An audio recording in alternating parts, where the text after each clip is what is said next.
to meeting number 4 of the House of Commons Standing Committee of Official Languages.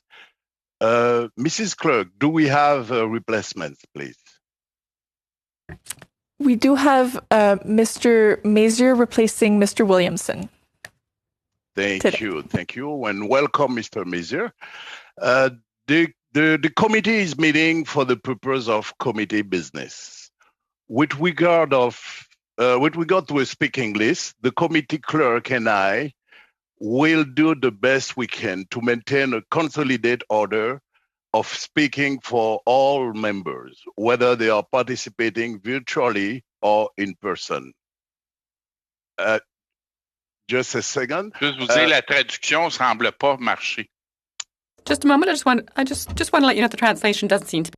We will check that. We will check, Miss Clerk. Je vais vérifier. I will check.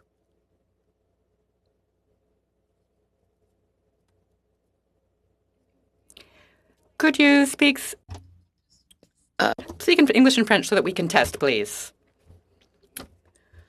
Yes, so I just called the meeting to order. Donc, c'est bien en anglais.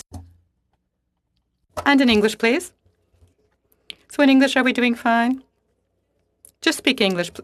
Wow. Just speak English, please, Mr. Dubourg.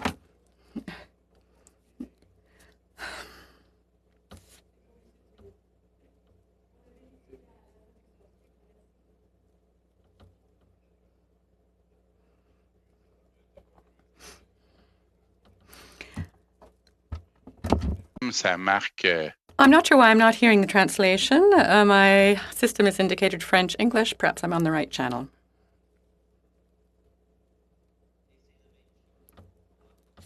Same for myself. I'm on French. But when Mr. Dubourg is speaking English, I'm not hearing the French. We'll check. 1 second. Est-ce qu'on peut suspendre pour un instant, s'il vous plaît, M. Dubourg, juste pour rectifier le problème de traduction? Merci. D'accord, avec plaisir. Donc, nous allons suspendre, collègues. Very well, colleagues. We'll adjourn temporarily.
Okay, so we are starting the meeting back up again. So as I was saying, we are on our 4th meeting now of the Standing Committee on Official Languages, and we also have a replacement member.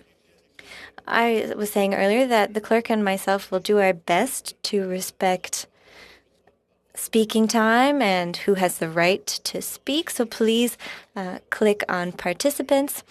And for those of you in the room, please do let the clerk know when you would like to speak.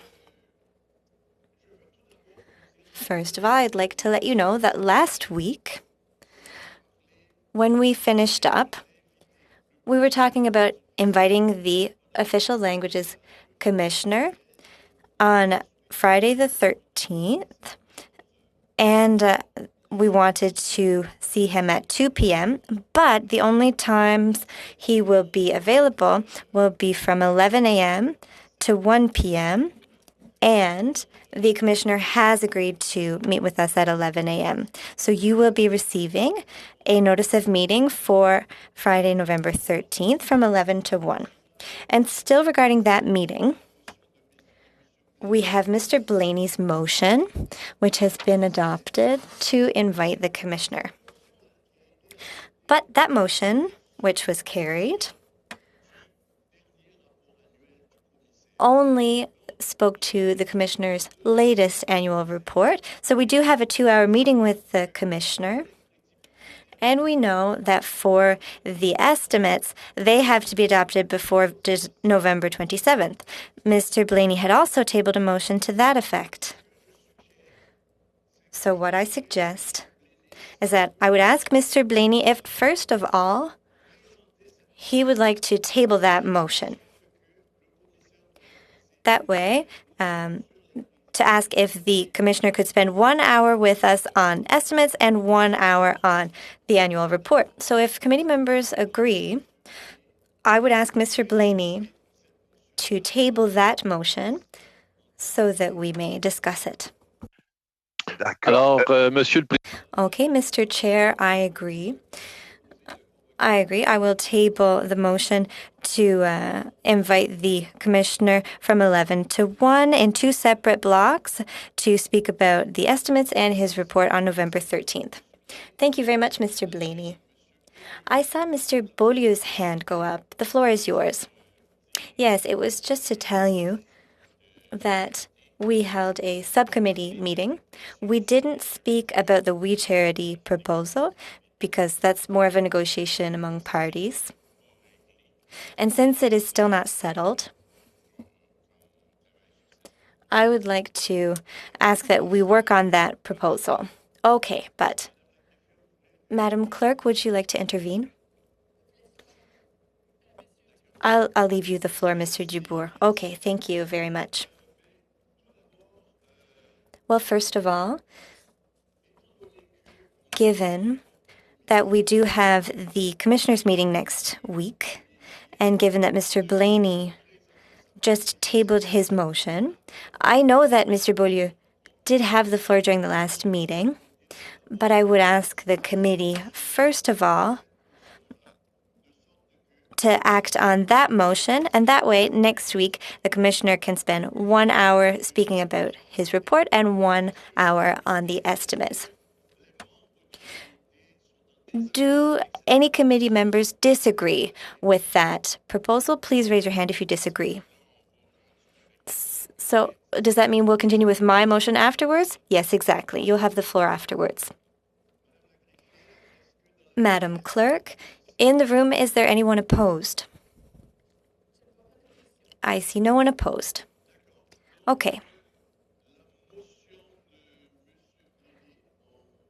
Now, for Mr. Blaney's motion, we will vote on it.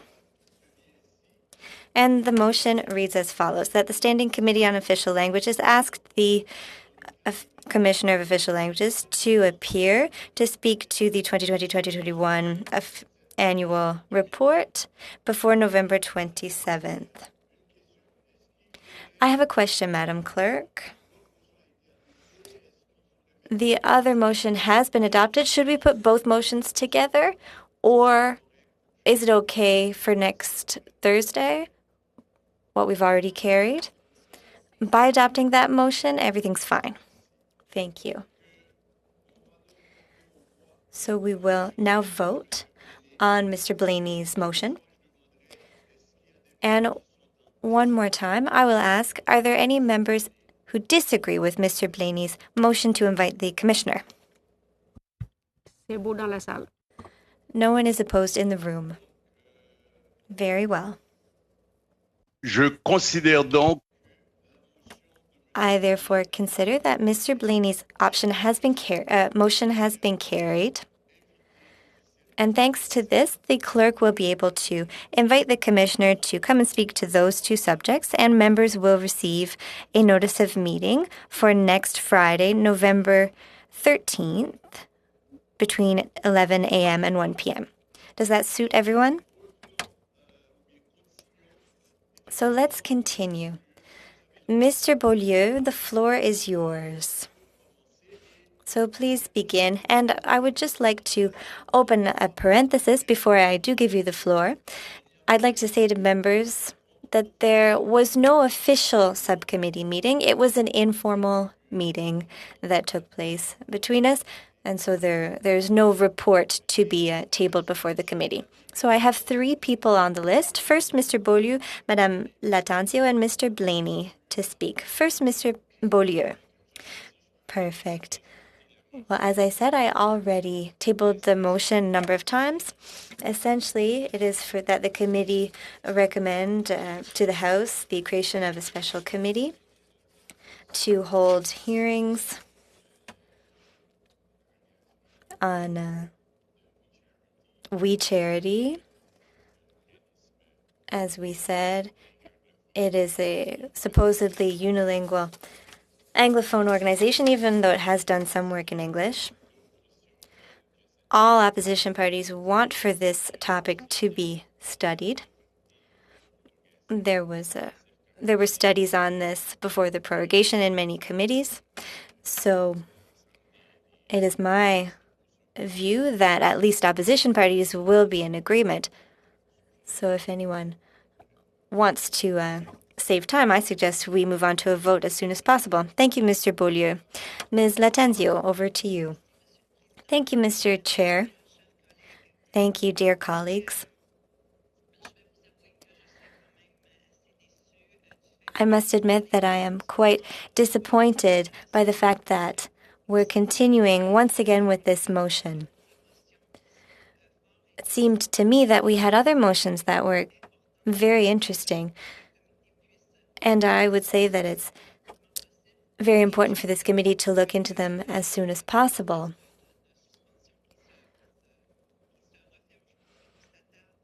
And we had to, or rather today we are spending time on a motion, which, as I mentioned last time we met, is a motion that is completely identical to other motions that have basically been brought up at every committee we have. The only thing that changed is the preface. It gets tweaked slightly for every committee. It's quite a shame to see that this member wants to continue down that path. Last time, our colleagues heard us say that we do not agree. We will not accept this motion. And Mr. Chair, I would like to table a motion myself that questions whether or not that motion is in order. I know that members have rendered judgment and have called on your judgment, and I think that the member's motion is quite a shame. Mr. Chair, I know that we have until 5:45 p.m. today. That doesn't leave us much time. And it seems to me that we are at risk of spending all of our time debating this motion. And as I said right at the beginning, when you gave me the floor, we have other motions that are related to this committee's mandate that are important and that we should dispense with. So my first point is to remind you, Mr. Chair, that that motion has no place in our committee. I will never stop saying it because it does not fall under this committee's mandate. And I'd like to remind you as well, Mr. Chair, that I spoke to my colleague and asked him to clarify which part of his motion fits into this committee's mandate, and I never received a response. He never gave me an explanation about how the wording of this motion fits into this committee's mandate. I think it's very important for us to hear that information before we even deal with the motion. And secondly, Mr. Chair, as you know, we met in the month of August to discuss this motion.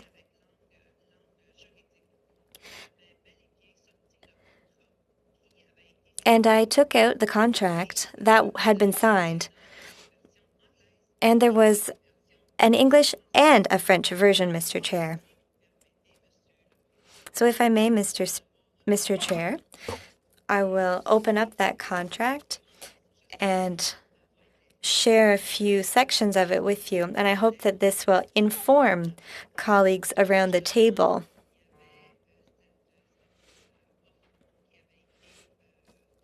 I would like to inform you about this offer that was made in both languages while respecting the fact that services would be given in both official languages. Just wait one moment, Mr. Chair. I'm bringing up the contract. I really didn't expect to come back to this motion. At this contract again. Monsieur le Président, est-ce que... Mr. Chair, could I respectfully bring up a point of order? Yes, go ahead, Mr. Blaney.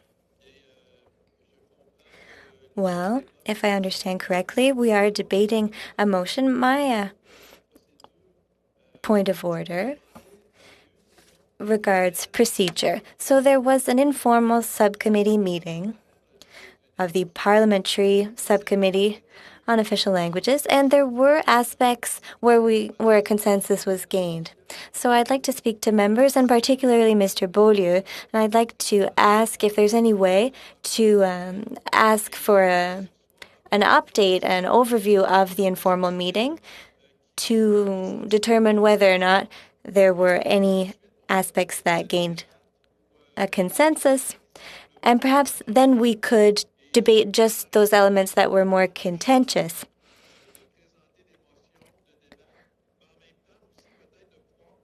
This could let the committee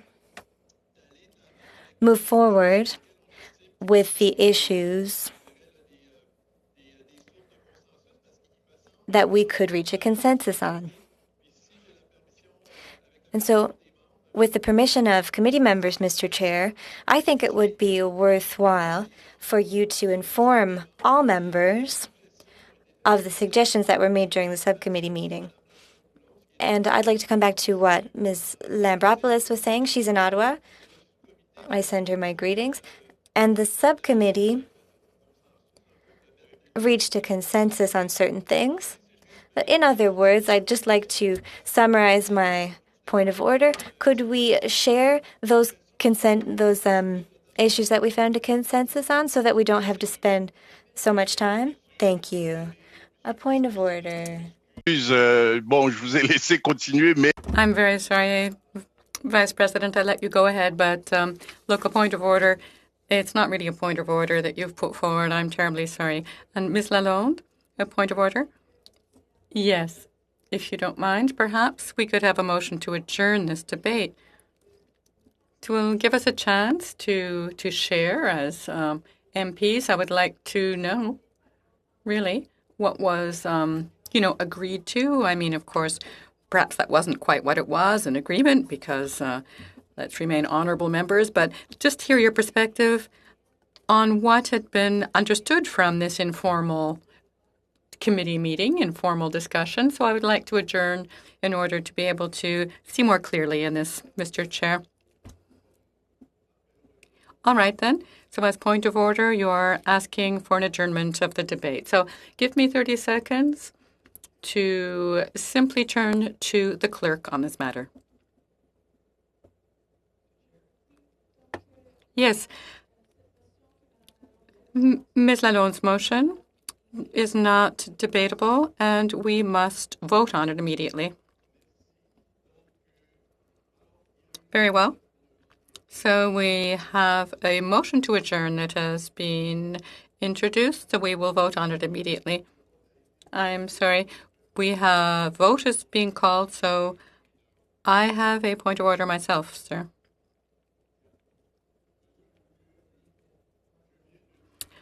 Monsieur Messier. I have just said the same thing to Mr. Messier.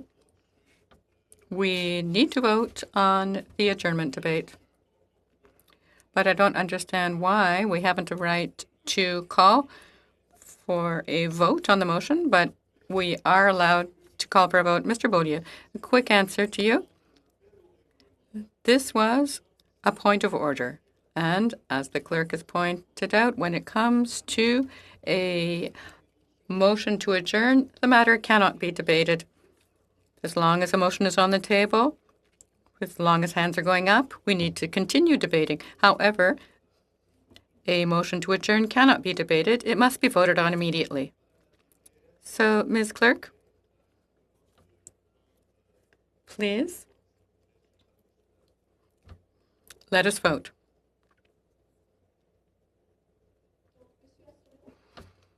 Mr. Arsenault. Oui, je propose. Oui, je vote pour la journée. Pardon, je vote pour l'ajournement.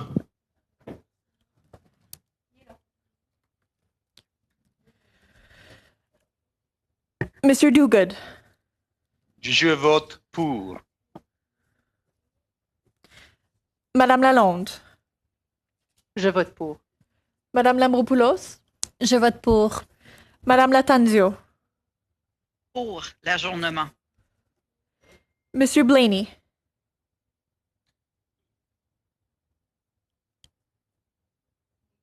Monsieur Blaney, vous êtes en sourdine. OK. Ben écoutez, j'estime que le membre a une motion qui mérite d'être débattue. Je vais voter contre l'ajournement. Monsieur Dalton. Je vote contre. Monsieur Généreux. Je vote contre. Monsieur Masier.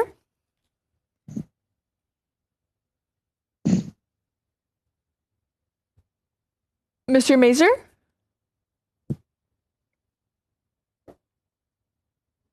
No. Monsieur Beaulieu. Did you hear that? Je vote contre. Madame Ashton. Je vote contre.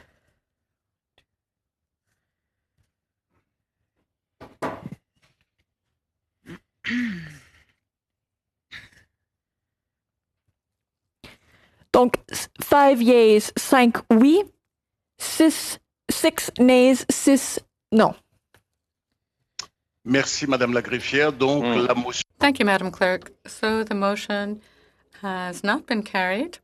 We will pursue the debate. And on our list, a point of order, Mr. Chair.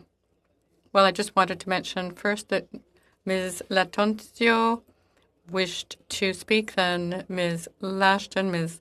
Lambropoulos, Mr. Duguid, Mr. Beaulieu, and Ms. Lalonde. So go ahead, Mr. Arsenault, your point of order. Yes, I think that a couple of meetings ago we had brought up the matter of voting.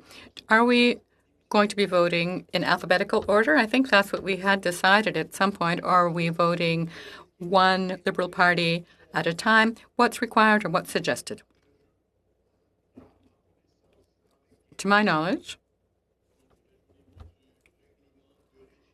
when it comes to the internal rules, well, there hadn't been a specific requirement. If I may, Mr. Thibault, we vote in alphabetical order by political party.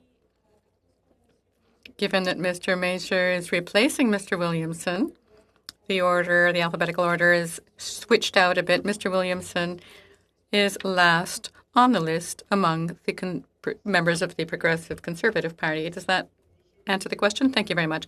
Mr. Messier had a point of order. Am I right? If so, go ahead. Go ahead. And he was out, so I was just trying to get the clerk's attention. So all good now. Thank you, Mr. All right. Speaker. Okay. Merci beaucoup. Good. Thank you so much. Ms. Latontio, the floor is yours. Thank you so much, Mr. Chair.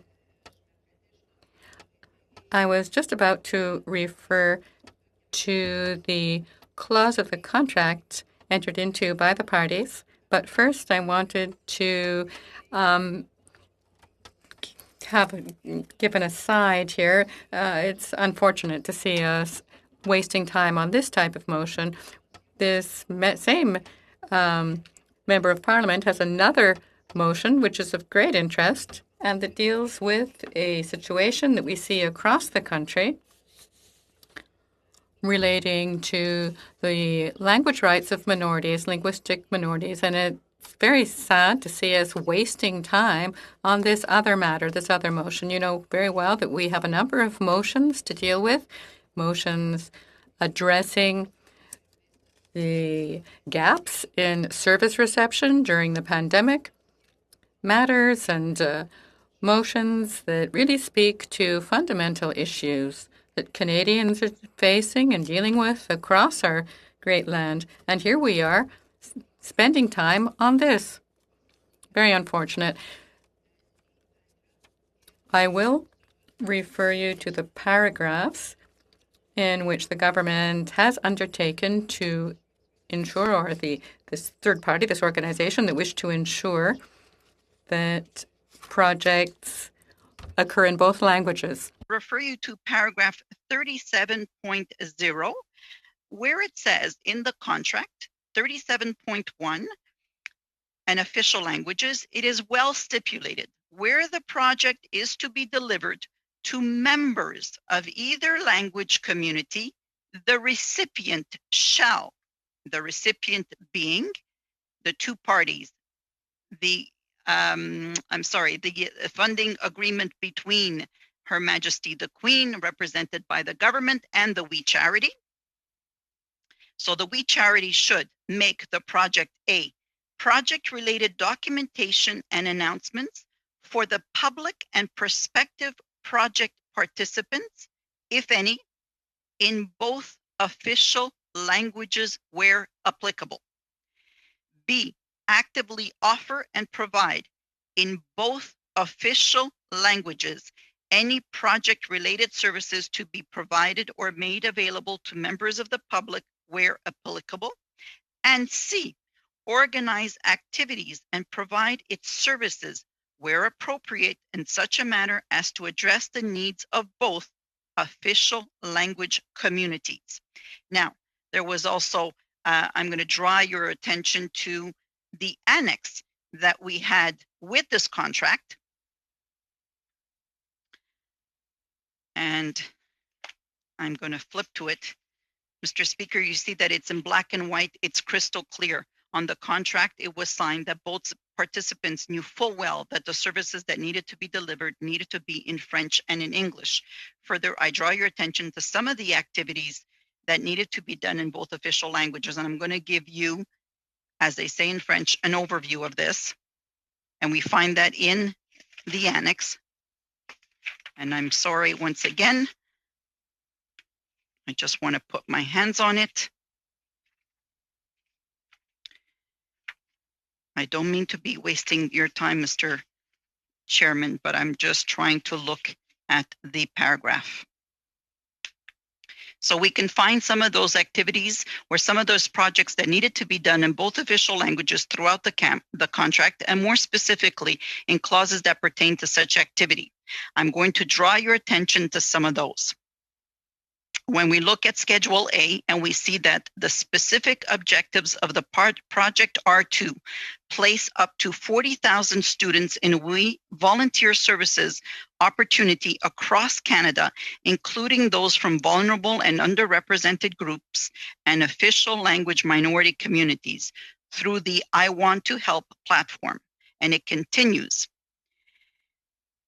ongoing from May to September 2020, validate and post volunteer service opportunities in bilingual format from not-for-profit partners and for not-for-profits through web-based input module electronic feed to ESDC's I Want to Help platform. And further on, we read, provide bilingual supports to non-for-profit partners to ensure that they have the capacity to train and safely onboard volunteers to We Service opportunities. Furthermore, provide bilingual supports, youth skills training, and COVID-19 training to volunteers in We Service opportunities. We can go on and on, Mr. Speaker. For instance, under June 2020, we also see launch a bilingual online We platform to register and intake volunteers for We opportunities.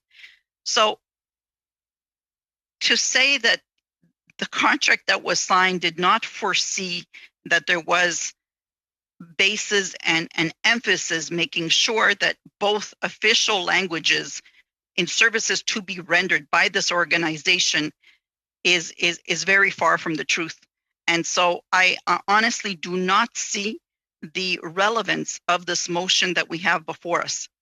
I think that we need to move beyond, Mr. Chairman, this motion and get to the serious business of impending issues that are day-to-day affecting the linguistic minorities communities across the nation. What is unfortunate with this whole process, Mr. Chairman, is quite simple, is that this program, the size, the large scale of this program never came to be. And at the end of the day, who suffered were the students, Mr. Chairman. They were the organization that was recognized to be able to take on such a task, such a huge undertaking with this project. They had the know-how, they had the expertise, and they knew from the onset they needed to provide services in both official languages.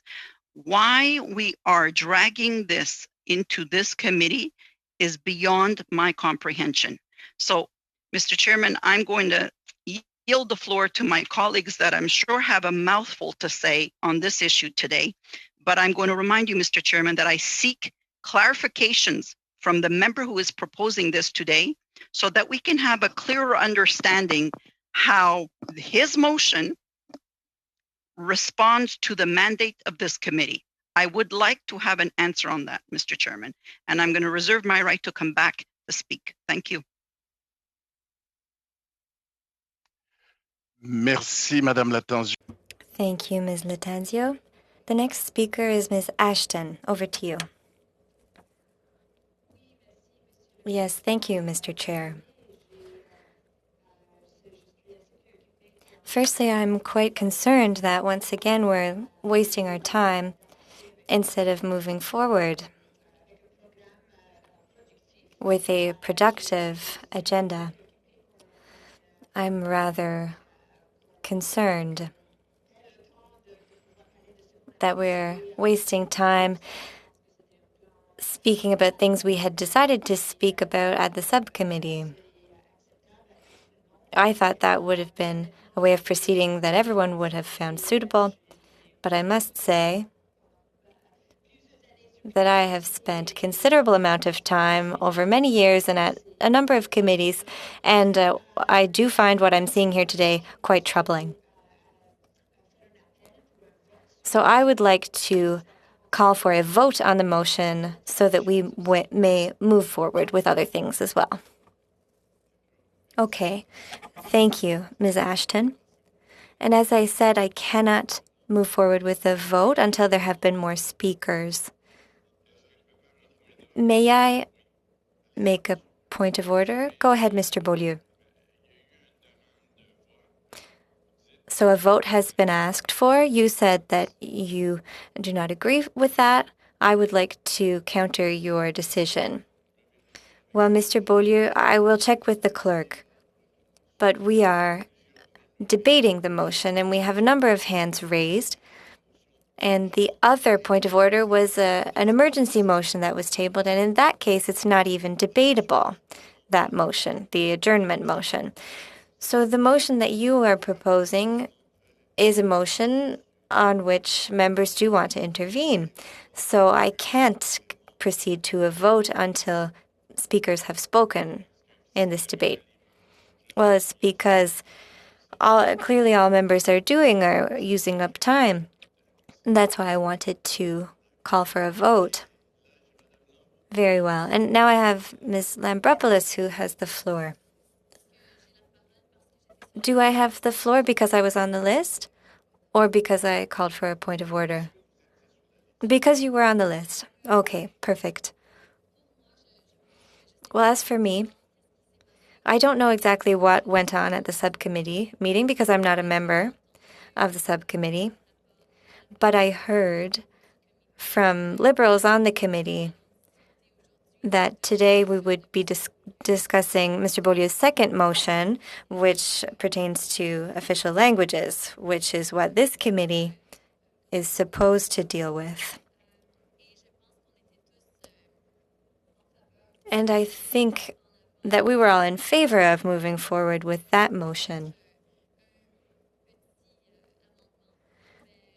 with perhaps some small modification. Forward with it because we think it's a very important motion to go ahead with. It's very much along the lines of what we aim to do in this committee and what the role of this committee is.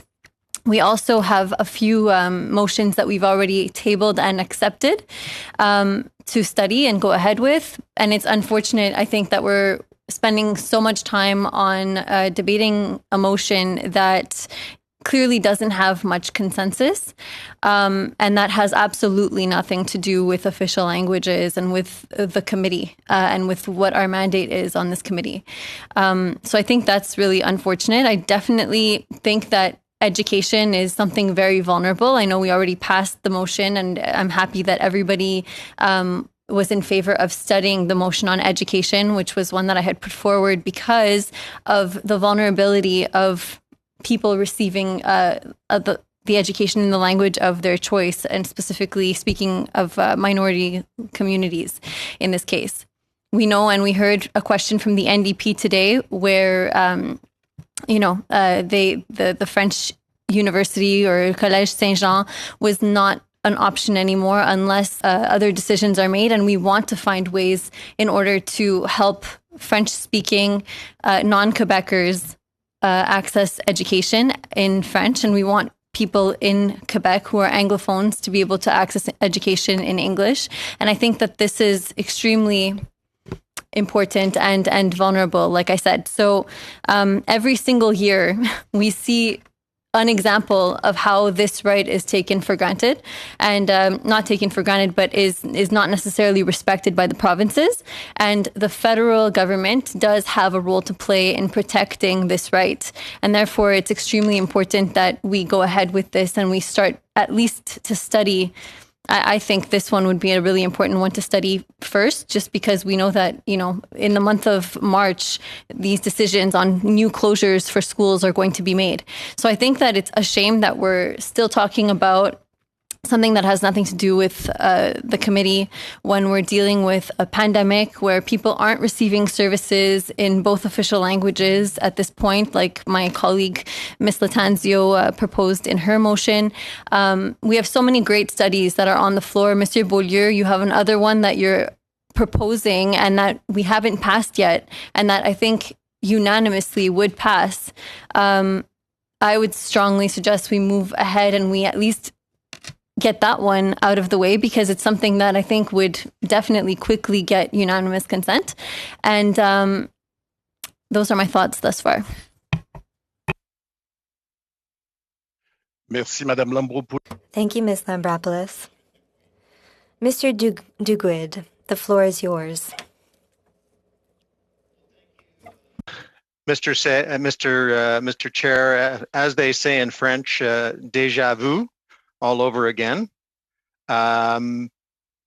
I'm very disappointed. I think our honorable opposition members know how this ends, yet they continue on this tack when there are very important issues that we have to deal with, that they in fact have put forward through some excellent motions, which will help our country move forward on official languages. Mr. Chair, I am, relatively new to this issue. I was raised in a unilingual household, Mr. Chair, but I ensured that both of my children went through French immersion. There was resources available at the time where they grew up in Eastern North Kildonan.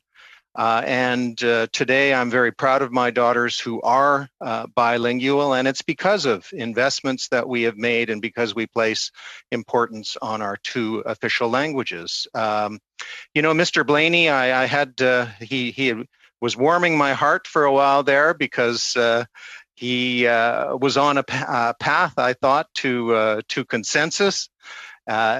So that we could move forward in unison as a committee, but Mr. Blaney obviously had a change of heart, and I find that disappointing. As I said last time, Mr. Chair, French is in decline, particularly in Western Canada, where I live, and that is very concerning. We've heard all about the Collège Saint John issue. I would think my conservative colleagues would be very concerned, would want to discuss that issue, would want to, again, come together, come to some sort of consensus so that we could work together to ensure that issue is successfully resolved. But alas, we continue on this path where we are not going to move forward in a good way. I mentioned as well last time, Mr. Chair, I'm very proud to be the Member of Parliament for Winnipeg South. 5% of my population, first language is French. 17% of my community is bilingual. And of course, many other languages are spoken in this very diverse suburb that I represent. But Mr. Chair, there's a shortage of services. There's a shortage of teachers, particularly during this time of COVID. And so we need to discuss those very important issues that Ms. Lambropoulos has brought forward. It's an excellent motion on education and how we can up our game on ensuring that students in wherever they live, Quebec, Western Canada, have access to the education in the language of their choice. I heard Ms. Ashton, who I've known her family for a very long time, a hardworking parliamentarian for the people of northern Manitoba. I respect her very much, but she mentioned, and I agree with her, that we are wasting our time here. And Mr. Chair, she can do something about that. She can do something for the people of Manitoba. She can do something for the people of this country who want access to the languages of their choice. Let me just finish off with some praise for my good friend, Mr. Arsenault. Mr. Arsenault was a champion for changing our census, Mr. Chair, and ensuring that very deep questions were asked in the census, on the short form census, so we could get a very accurate count of those who need French language services, particularly schools and educational services. And Mr. Arsenault, I think, deserves praise from all sides of the House. That has been announced, I believe. I sure hope it is, or I might be in big trouble. But but that is going to be very important. And what it'll draw to our attention, Mr. Chair, is that we're even more in need of French language services in Western Canada, where I live, not less, more. And so I hope honorable members will let us get on with it and deal with the most important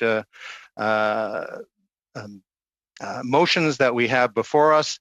And I would be remiss if I didn't recognize my colleague, Mr. Mazier, from the most beautiful part of Manitoba, at least one of the most beautiful. I'm softening you up, Dan, and has French-speaking communities in his riding, and they don't have access to the kind of services they need. So I particularly want to implore my Manitoba colleagues, let's have a little solidarity here and let us get on with it and deliver these important services for the people of Manitoba, for the people of Quebec, for the people of Canada.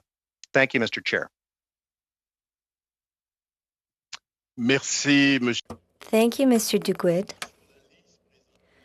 On the list, I now have the following: Mr. Beaulieu, Ms. Lalonde, Mr. Blaney, Ms. Latanzio, and I also have Ms. Lampropoulos and Mr. Arsenault. Over to you, Mr. Beaulieu. Quickly, earlier when I called point of order, I had a question for the clerk because I asked for a vote. You didn't agree. I wanted to challenge your decision. Do I not have the right to challenge your decision in that situation? Well, allow me to consult the clerk on that question, on the point that you just raised.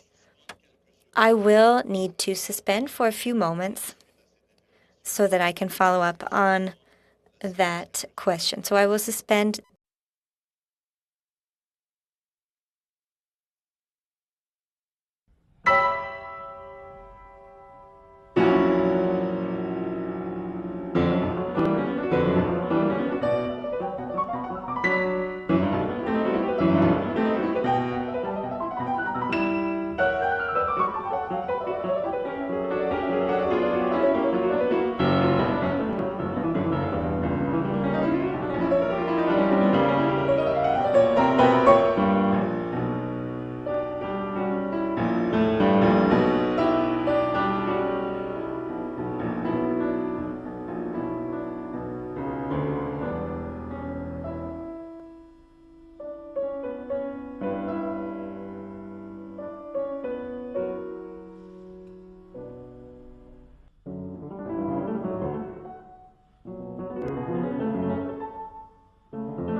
Voilà. If I may, we will resume. So, in response to Mr. Beaulieu's question, having checked with the clerk, as per Article 116, the motion now before us, inasmuch as members of the committee do wish to speak to it, I am not in a position to interrupt the debate. However, if we do have a dilatory motion and irreceivable motion, such as that to adjourn a debate, then that takes precedence over any other motion being discussed. And that motion to adjourn can neither be debated nor amended. It must be voted on immediately. So I hope that's a sufficient answer. If I may, all I want to say is that it's being held against those who want to study this, They're being blamed. The motion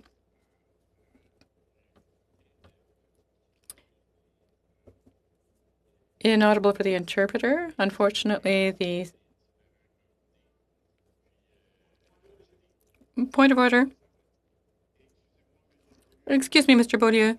Mr. Arsenault, point of order. Yes, I'm sorry. We couldn't understand our colleague Beaulieu. Unfortunately, we could hear a kind of a background echo, and we had packets building up on the line, basically. So you're right. I would ask Mr. Beaulieu to continue slower, or perhaps to turn off the video image, in which case we will be able to hear him more clearly. Very well. I will speak slowly.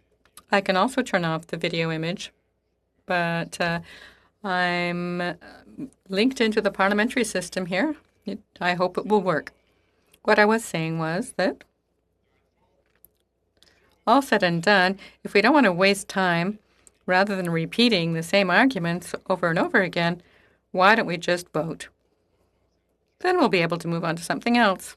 When all is said and done, it's, the chicken or the egg argument, isn't it? Which came first?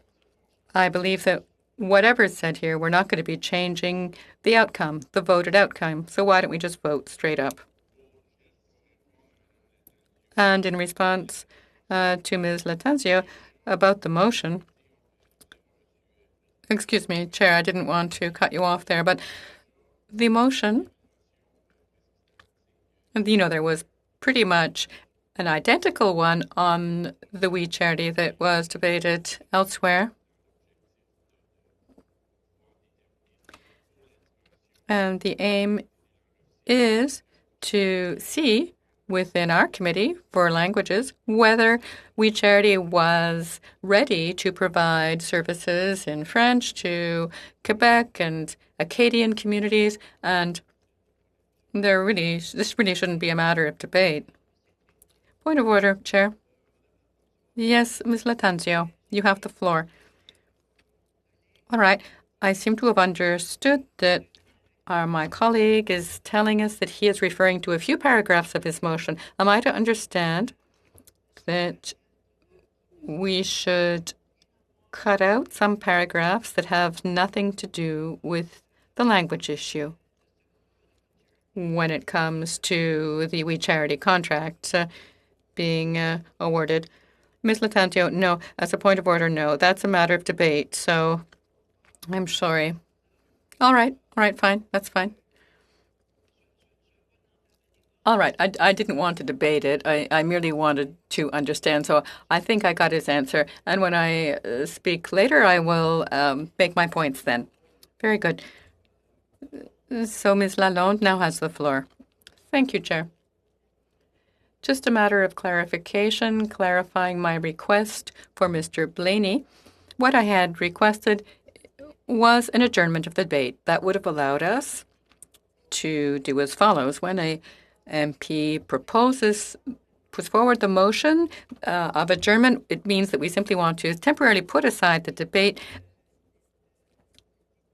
And had the committee made that decision, we might have allowed our chair to speak to us and share with us everything that was said as, responsible adults. given how important it would be to move forward on our overall agenda within this committee. And it's great disappointment, once again, to have to discuss this in this manner. But, Mr. Beaulieu, I really do want to pick up on this. Your motion, which was introduced on the 13th of October, 2020. Look, I've always had a great deal of respect for my colleagues here on the committee. I believe, and I am sure, that we all care about French in Canada and minority languages when they are at risk. I'm not sure whether you're aware of this, but before I became a federal politician, I had the great pleasure of representing the same riding of Orléans, but as a provincial member of parliament. When it comes to education, I was able to, back then, as ex-minister of Francophone Affairs for Ontario, with Minister Joly, to discuss education then. And we discussed the many risks that our education system is facing and had been facing and continues to face. I think that's why we had unanimously adopted the motion put forward by my colleague Emanuela during the last session of Parliament, which would have had us see more clearly. And let me talk about, I'm not sure whether you remember the Black Days of Ontario when the provincial government under Ford, having done so much to fund the University of Ontario project, a project that we all care so deeply about. I'm convinced of it. Well, it was just extraordinary and truly disappointing to see, of course, but it was extraordinary to see how much love was expressed across all provinces in support of that project. Once again, I wish to thank Quebec, Manitoba, Saskatchewan, BC.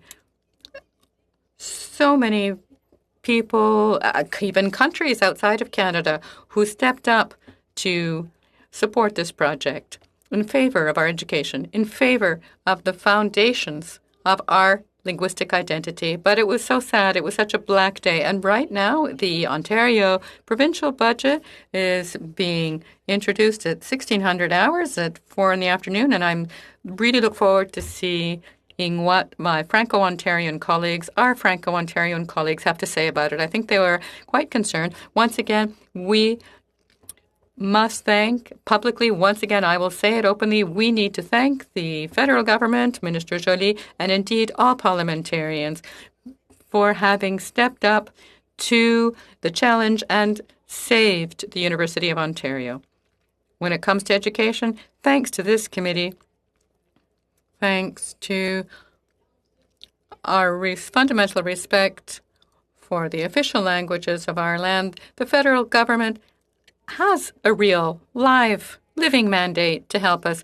Once again, Collège Saint-Jean as well, something worth mentioning. I certainly hope that my Conservative colleagues will support us in this. I know they've been talking to our good friend, Peter O'Toole, and he was so proud to speak of his undertaking, his commitment to such projects. He was happy to speak to Mr. Kenney, congratulating him on his good work to protect his broad community from the pandemic. And yes, I agree with what my colleague is saying, but it is not relevant, actually. It does not apply to this motion. Mr. Beaulieu, I did hear you, but the motion per se is broad. So inasmuch as an MP is discussing official languages, English and French, they can continue. Ms. Lalonde, please. Thank you, Mr. Thibault. Perhaps I could remind Mr. Beaulieu of something. Perhaps he might reread his own motion, which is indeed very broad. So perhaps I might, Mr. Beaulieu, reread your own motion, that the Standing Committee on Official Languages, and by the way, this committee should be debating so many other topics besides this evening, but you have chosen this as your battlefield, so it's a pleasure to read what you bring to the battlefield. That we make the following recommendation to the House of Commons, that the Standing Committee on Official Languages recommend to the House the creation of a special committee to hold hearings to examine all aspects of the design and creation of the Canada Student Service Grant. So, of course, when it comes to students, this touches on education, on teaching, thus my debate this evening, which touches on those who are in charge of reviewing safeguards to prevent conflicts of interest in federal government expenditure policies. Now, as we know, dear friends, this programming was, completely withdrawn. Some charitable institutions say that charity activities across Canada were put at risk to justify such an intervention. But allow me to continue, Mr. Beaulieu, with your motion. So, allowing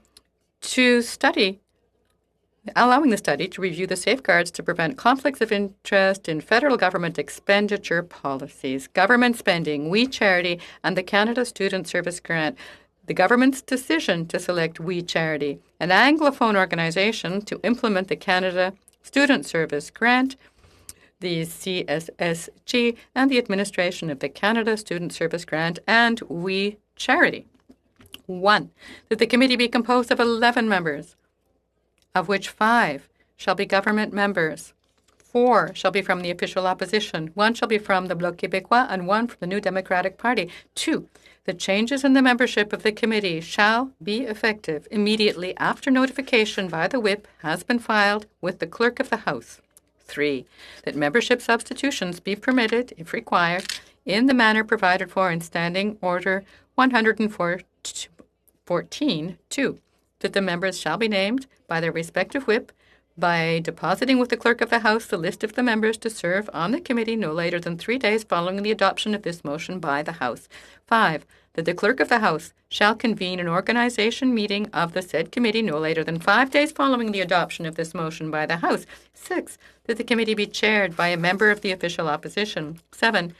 That notwithstanding Standing Order 106.2, in addition to the chair, there be 1 vice chair from the official opposition, 1 vice chair from the Bloc Québécois, and 1 vice chair from the New Democratic Party. 8. That quorum of the committee be as provided for in Standing Order 118, and that the chair be authorized to hold meetings to receive evidence and to have that evidence printed when a quorum is not present, provided that at least 4 members are present, including 1 member of the opposition and 1 member of the government. 9. That the committee be granted all of the powers of a standing committee, as provided in the standing orders, as well as the power to travel accompanied by the necessary staff inside and outside of Canada.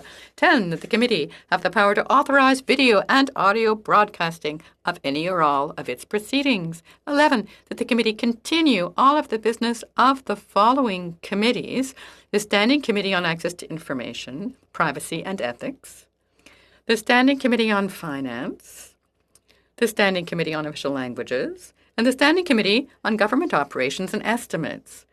And that the documents... Point of order, Mr. Chair. Yes, go ahead, Mr. Dalton. I'm wondering if Mr. Beaulieu would accept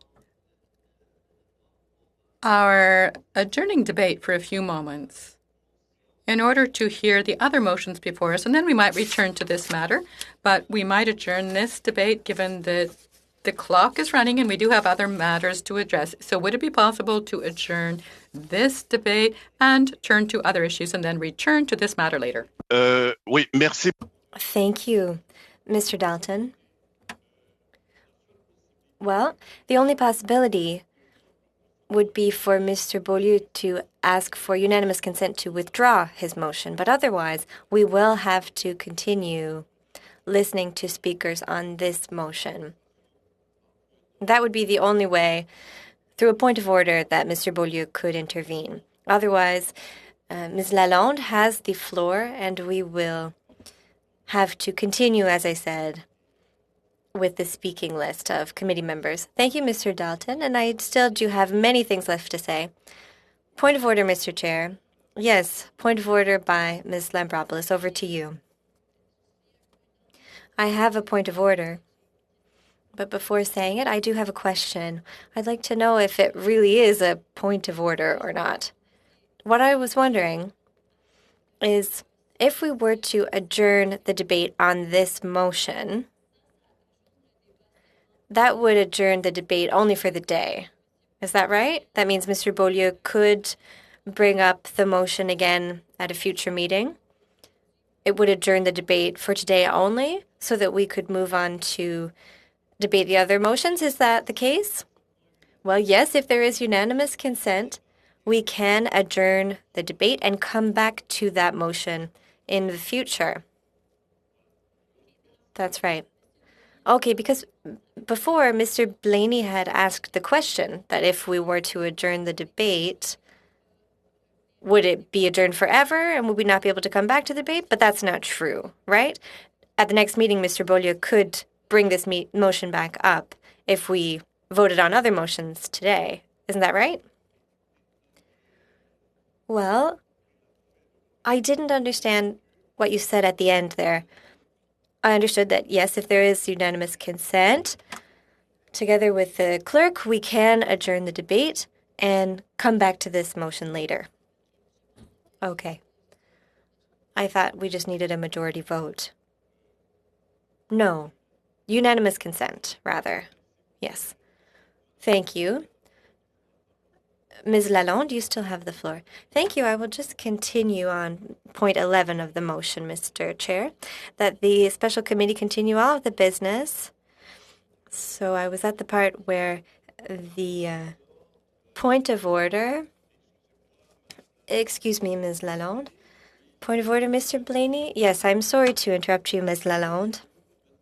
Mr. Dubourg, you mentioned unanimous consent. If there were unanimous consent from everyone on the committee to adjourn, to temporarily adjourn debate on the motion we're debating now so that we can move on to the subcommittee business, is that a point of order that I can make, that we ask for unanimous consent so that tonight you can present your subcommittee report and then we could come back to the current motion? Point of order, Mr. Chair. Yes, go ahead, Mr. Arsenault. I know that Mr. Blaney is referring to an informal subcommittee. It's very important to highlight that. My naivety led me into down a road that I would not have gone down. But that's an important point. Ms. Ashton, Mr. Blaney, and Mr. Beaulieu were sitting down together for a subcommittee with consensus as elected members. I understand what Mr. Blaney said. So if we were to adjourn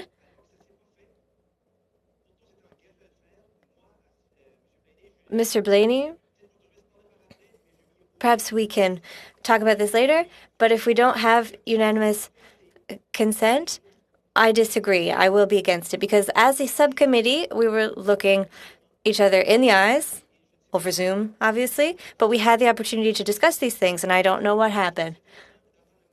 I would like to listen to what Ms. Lalonde has to say. Thank you. I will come back to what has just been said, but first I must suspend this sitting and consult the clerk.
about informal discussions of such a nature that may have occurred. What I can suggest is the following. If we have unanimous consent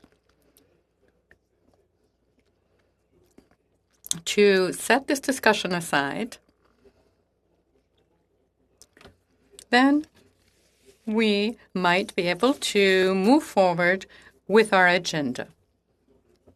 That said, I see hands going up to the contrary. So I do want to let you know that despite the fact that our session got underway with about 50 minutes late, those working with us, technicians and so forth, do have other duties to attend to, and we shall have to bring this meeting to a close at the appointed hour.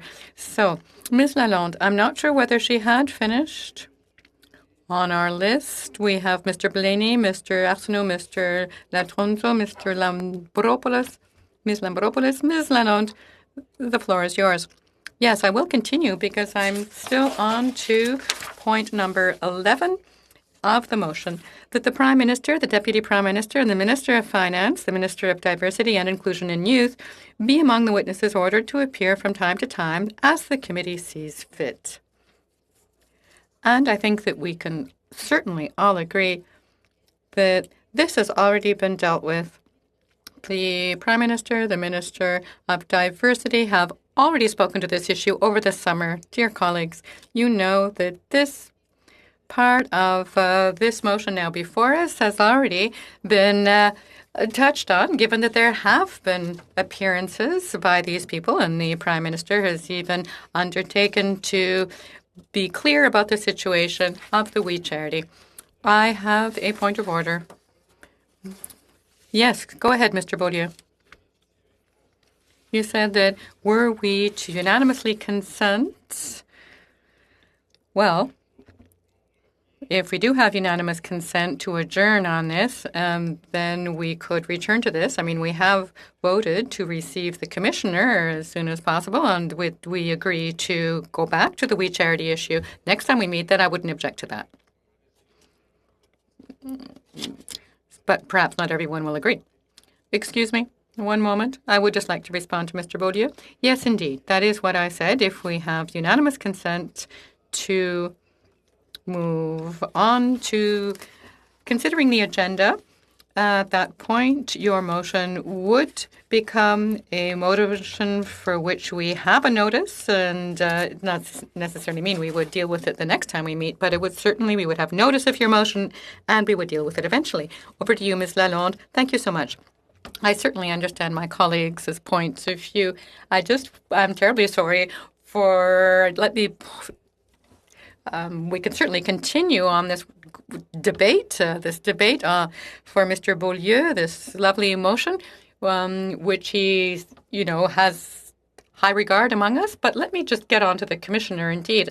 As I was saying before I reread Mr. Beaulieu, just to ensure that we're not,